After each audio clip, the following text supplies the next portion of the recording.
So everything Britain cares to do is actually the service to mankind, the service to humanity. How can you tell me that the Britain rigged first Nigerian election?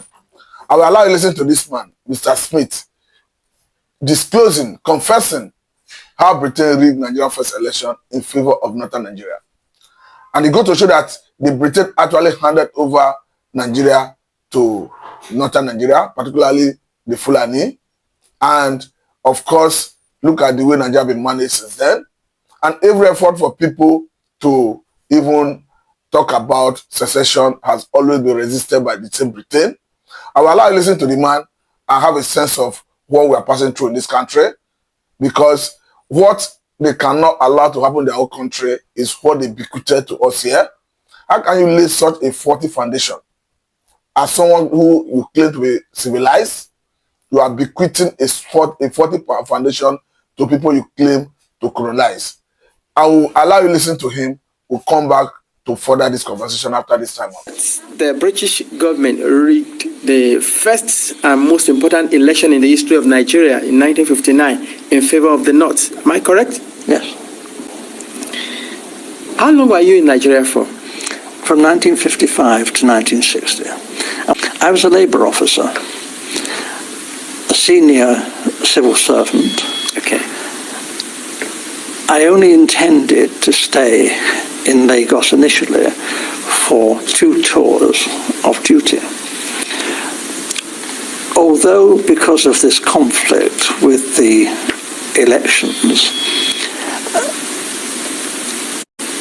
there were difficulties. Actually, government wouldn't let me leave the civil service. They were determined that I should stay in the civil service after my 2 tours. And I was offered very considerable incentives, including a knighthood, to stay and work for government. Primarily this was because I had access to state secrets. I learned, and the Governor-General himself confirmed this to me, that the elections were rigged, contrived. The intention was that the North should rule Nigeria. Even in '56, the Northern leaders were very proud and were saying, if they couldn't run Nigeria, never mind elections, they might not join Nigeria, they might leave. And we all thought, well, how would they survive? There were no industries, there's not a great deal of agriculture, some groundnuts in the north. This wasn't very practical at all. And then it was, the Governor-General seemed to be thinking that the North couldn't, even if it won an election, rule Nigeria by itself. The South wouldn't stand for that. So there had to be a partner, either the Igbos in the east or the Yoruba in the west, to team up with the North. What he didn't want was for the 2 southern parties, the Igbo and the Yoruba, to team up to form the government, because he believed the North wouldn't tolerate that and talked about leaving the Federation. So as I learned, in a small way at first, but very rapidly I learned about the election fixing, and as I say, this was confirmed to me by the Governor-General. He actually said that he wanted me to know the truth because he wanted me to know how much trouble I was in. You mentioned statistics. You were collecting figures. Is that for labor and unemployed people only, or general? Primarily, but obviously my interest was in the population of Nigeria. Yes, and Awolowo, the Yoruba leader of the action group, yep, and Chief Enaharo, they too, other people were saying, where are all these millions of people in the north? Where are they? We're going up there to campaign. We want to know, And you see all these, thousands of miles of not very developed countryside, and The Northerners are claiming that their voting registration figures are larger than in the South, larger, far more people up there. Well, actually, if you went through the Igbo land, Enugu and that, you saw lots and lots of people. If you went to Ibadan, Ibadan's teeming with millions of people, but we didn't actually see many Northerners, and obviously not many Northerners at that time came to Lagos. So this did arouse suspicion. Now, what does this mean for Africa's most populous nation? If the foundation of Nigeria's democracy was deliberately corrupted, can we still call what followed a legitimate system? Have we been building a nation on a lie told before we ever had the chance to speak for ourselves? Smith's confession goes further. He claims the election was rigged specifically to favor the North, not out of justice or merit, but out of strategic colonial design. The idea wasn't to create balance, it was to preserve control. By propping up one region, the British ensured dependency, division, and internal conflict. They did do a deal with Dr. Aziku, from the East. Dr. Aziku, there was this big problem in Nigeria. It's the same big problem in America and in Britain. How do you get funds to fight elections? The candidates in Nigeria had no money, but they did have marketing boards, which were a kind of semi-nationalized industry. And they borrowed money from the marketing boards. But there was a suspicion that Dr. Aziku, who has formed his own bank, the African Continental Bank, was actually bankrupt. But he was borrowing very large sums of money from the marketing boards and not necessarily repaying the loans. We knew this. We had a great secret service. All the politicians' phones were tapped. All the politicians' mail was opened. Everything that any major politician did in Nigeria, we knew in hours. We watched. We knew all that was going on. Are you saying, in essence, that Dr. Aziku took money? He was blackmailed by the British to do our bidding. We told Dr. Aziku that he could go to prison if an inquiry was carried out into his bank and his financial circumstances. However, we would not want to be vindictive if Dr. Aziku was cooperative in helping forward the plans that we had made in the best interests of Nigeria. Dr. Aziku had nothing in common with the northern politicians. He loathed the northern politicians. But Dr. Aziku went north and did as he was told. And what he was promised was this. The real power, effective power, would be in the hands of the northern emirs. However, it would look great if the president was Dr. Aziku, and he was given a field marshal's uniform and an admiral's uniform. He asked, please, could he have a row of medals?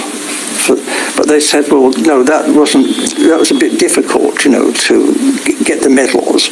So when the ambassadors started arriving, he was known to be asking people from foreign countries, perhaps they had a medal for his uniform. We thought this was terrible, but it was said that this happened. He was very vain. And for a time, he functioned as first the Governor General, and then when Nigeria became a republic, as the president. But he had no power. And when he did try to tell the army, he said, I'm the field marshal, the army has got to do with this. They said, hey, you're just a ceremonial figure. You have no power.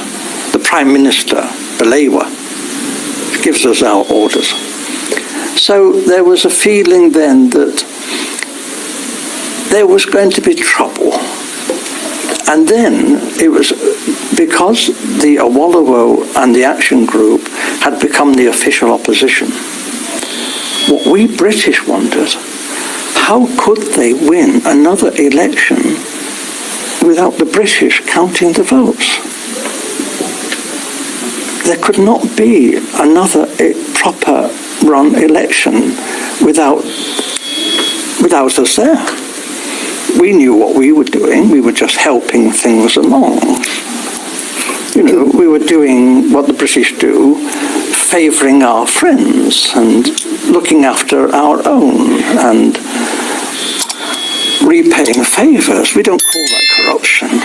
Having listened to the Mr. Smith, you agree with me that the effect of this atrocity done by the British government is still plaguing us even currently, because you understand that these people who have been holding this country bound have refused to let the country go, in terms of maybe allowing us have a true people who can actually manage the country, in terms of having the ability to govern.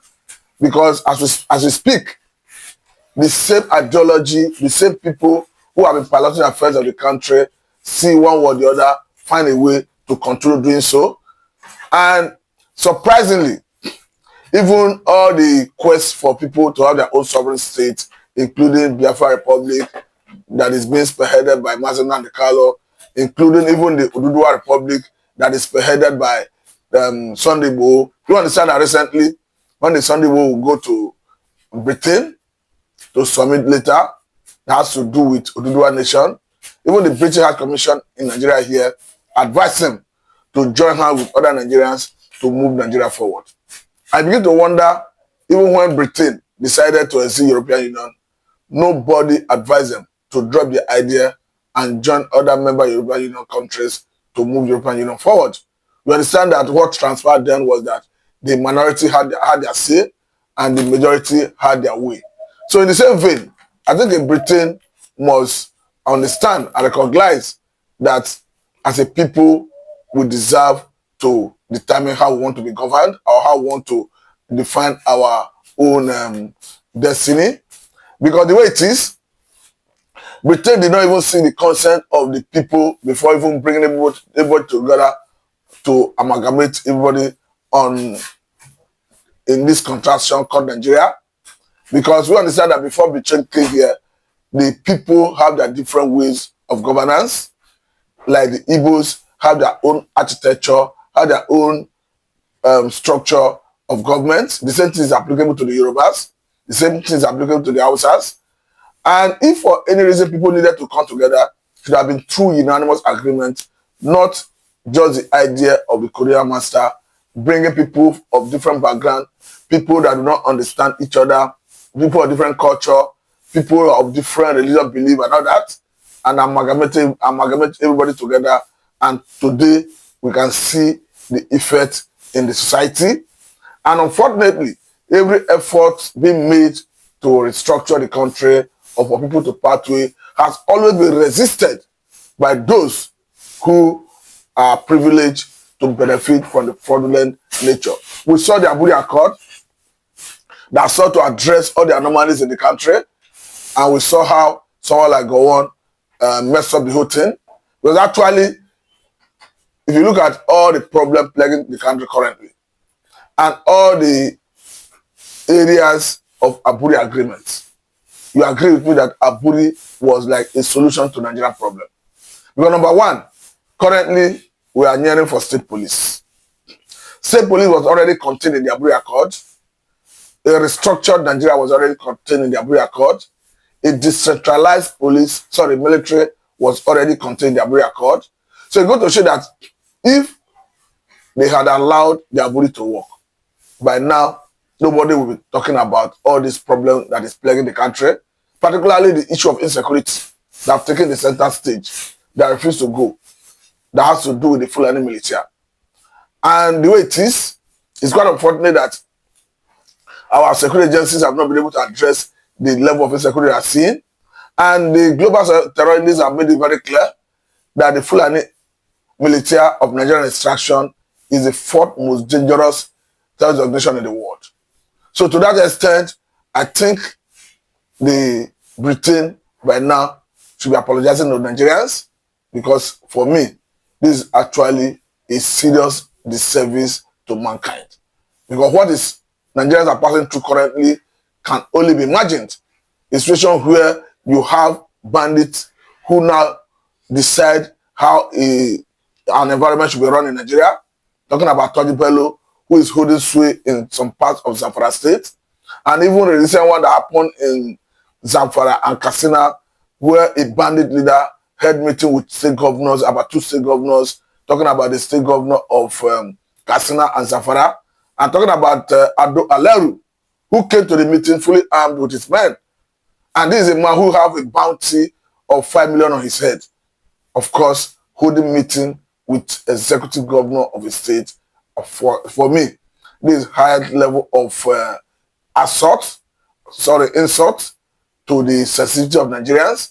Of course, we should understand that if we go by the constitution of the Federal Republic of Nigeria, it's very clear that the welfare of the people and their security shall be the primary purpose of governance. But seeing this level of insecurity occasioned by the excess of Fulani herdsmen, we begin to wonder whether the government will be able to address it. We saw the revelation that came from a retired military intelligence officer recently in an interview with Channel Television, where he echoed it, that there are people who are bent to Islamize this country. Of course, according to him, that these are people who sponsor terrorism, that their ultimate aim is to Islamize the country. We have seen the recent killing in Boko's and Basa local government area of Plateau State, where the governor have alleged that this is purely genocidal Fulani invasion. The same thing was applicable to the Benue issue when Mr. President visited. We saw the tour of TV while addressing Mr. President, made it to understand that yes, this have nothing to do with reprisal attack. That they have nothing to do with host community header clashes. That is purely a translated attempt of a people to wipe out their own people, which is actually a genocide intent. So I think at this point, the government should, particularly the federal government, should summon courage to take out of the bus to see how the security architecture can be restructured and even have a restructured Nigeria to save life. Or if that is not possible, let people go their separate ways.